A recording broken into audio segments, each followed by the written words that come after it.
Hello everyone. Welcome to Sanmarga classes. ನಾವು LBA ಅಂಗಾಂಶಗಳು ಪಾಠದ ಪ್ರಶ್ನೆ ಉತ್ತರಗಳನ್ನು ವಿವರಿಸುತ್ತಿದ್ದೇನೆ. ಪ್ರಶ್ನೆ ವಿಭಾಗ 4.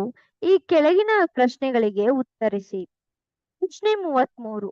ಪಟ್ಟೆ ಸಹಿತ ಸ್ನಾಯುಗಳು, ಪಟ್ಟೆ ರಹಿತ ಸ್ನಾಯುಗಳು ಮತ್ತು ಹೃದಯ ಸ್ನಾಯುಗಳ ನಡುವಿನ ವ್ಯತ್ಯಾಸಗಳನ್ನು ಅವುಗಳ ರಚನೆ ಮತ್ತು ನಮ್ಮ ದೇಹಗಳಲ್ಲಿ ಅವುಗಳ ಸ್ಥಾನವನ್ನು ಆಧರಿಸಿ ಬರೆಯಿರಿ ಎಂದು ಕೇಳಲಾಗಿದೆ. ವಿದ್ಯಾರ್ಥಿಗಳೇ, ಇದು ಕಠಿಣ ಭಾಗದ ಪ್ರಶ್ನೆಯಾಗಿದೆ. ನೀವು ನೋಡಬಹುದು ಇಲ್ಲಿ ಇವುಗಳು ಸ್ನಾಯು ಅಂಗಾಂಶದ ಭಾಗಗಳಾಗಿವೆ. ಇವುಗಳೆಲ್ಲವೂ ಏನು? ಸ್ನಾಯು ಅಂಗಾಂಶದ ವಿಧಗಳಾಗಿವೆ. ಸ್ನಾಯು ಅಂಗಾಂಶದ ವಿಭಾಗಗಳು.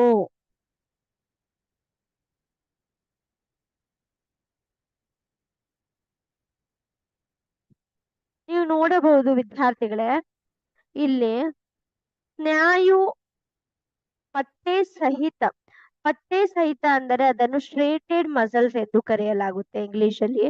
ಪಟ್ಟೆ ರಹಿತ ಎಂದರೆ ಅದನ್ನು ಸ್ಮೂತ್ ಮಸಲ್ಸ್ ಎಂದು ಕರೆಯಲಾಗುತ್ತೆ.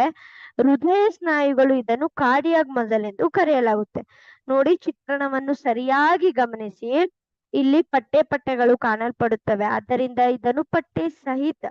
ಇದರಲ್ಲಿ ಯಾವುದೇ ತರದ ಪಟ್ಟೆಗಳು ಕಾಣಲ್ಪಡುವುದಿಲ್ಲ, ಆದ್ದರಿಂದ ಇದನ್ನು ಪಟ್ಟೆ ಸಹಿತ ಎನ್ನಲಾಗುತ್ತದೆ. ಈ ಹೃದಯ ಸ್ನಾಯುಗಳು ಹೃದಯ ಮಾತ್ರದಲ್ಲಿ ಕಾಣಿಸಲ್ಪಡುತ್ತದೆ. ಇವುಗಳು ಕವಲುಗಳನ್ನು ಹೊಂದಿರುತ್ತದೆ. ಆಯ್ತಾ? ಮುಂದೆ ನಾವು ಇದರ ವ್ಯತ್ಯಾಸವನ್ನು ತಿಳಿಯೋಣ. ನೋಡಿ, ಪಟ್ಟೆ ಸಹಿತ ಸ್ನಾಯುಗಳು ಅಂದ್ರೆ ಸ್ಟ್ರೇಟೆಡ್ ಮಸಲ್ಸ್, ಇವು ಉದ್ದವಾಗಿ ಮತ್ತು ನೀಳವಾಗಿರುತ್ತವೆ. ಇವುಗಳಲ್ಲಿ ಯಾವುದೇ ಕವಲುಗಳು ಕಾಣಲ್ಪಡುವುದಿಲ್ಲ ಅಲ್ವಾ. ಇದನ್ನು ಐಚ್ಛಿಕ ಸ್ನಾಯುಗಳಲ್ಲಿ ಕಂಡು ಬರುತ್ತದೆ. ಐಚ್ಛಿಕ ಎಂದರೇನು?